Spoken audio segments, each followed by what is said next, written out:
ई-सिटी news पहुंचाएगा आप तक हर खबर।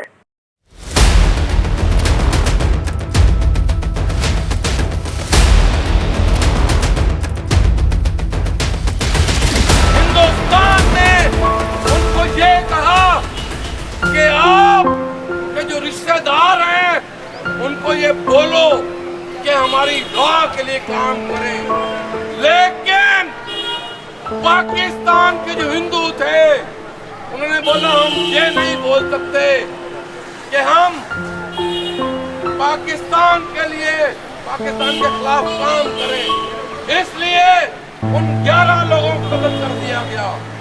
और जश्न आजादी मनाया जा रहा है,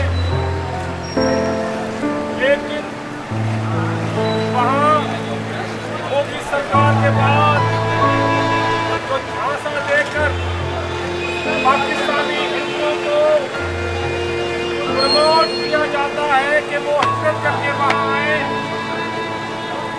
और जो लोग जाते हैं उन लोगों की जिंदगी खतरे में है।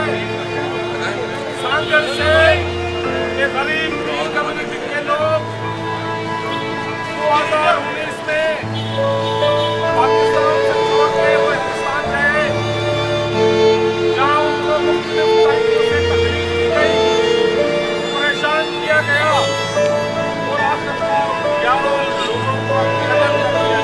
जिंदों को आंखें और मुर्दों को जिंदा। शुरू करता हूँ यस्सु अल मसीह के बरकत नाम से। जिंदों को आंखें और मुर्दों को जिंदा करने की कुदरत रखते हैं। आज हम इस प्लेटफॉर्म पे मसीहा मिलत पार्टी की तरफ से आए हैं।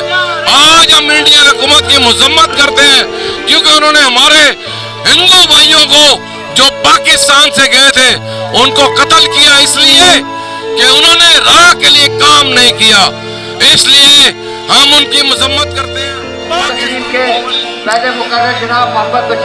मैं समझता हूँ आज का ये एहतजाज पाकिस्तान की मसीह, हिंदू और मुसलमान भाइयों का एक मुश्तरका फैसला था। 2020 में यहाँ सांगड़ से गए हुए हमारे हिंदू भाई भील भाई, जिनको कत्ल कर दिया गया जोधपुर में, उनको इंसाफ नहीं मिला, उनकी तहकीकात नहीं हुई। तो आज हम यहाँ सब लोग मिलके हुकूमत भारत से भी मुतालबा करते हैं और अक़वाम मुत्तहिदा यूरोपीय यूनियन से भी मुतालबा करते हैं कि ये जो इंसानी हकूक़ की इतना बड़ा वाक़या है उसका नोटिस लिया जाए, मोदी सरकार को नोटिस दिया जाए और जो मुतासरीन हैं उनको इंसाफ दिया जाए। आपको पता है मोदी सरकार के आने के बाद हिंदुस्तान में मुसलमानों, दलितों और मसीहों का जिस तरह से जीना मुश्किल किया गया है, हम समझते हैं कि ये जमहूरियत के नाम पे, ये राम राज के नाम पे जो इंसानियत दुश्मनी कर रहे हैं, हम उसकी मजम्मत भी करते हैं और मैसेज भी देते हैं कि इंसानियत की इज्जत, इंसानियत का तहफ़्फ़ुज़ हर हुकूमत की जिम्मेदारी है, और हिंदुस्तान में मोदी हुकूमत इस मामले में नाकाम रही है।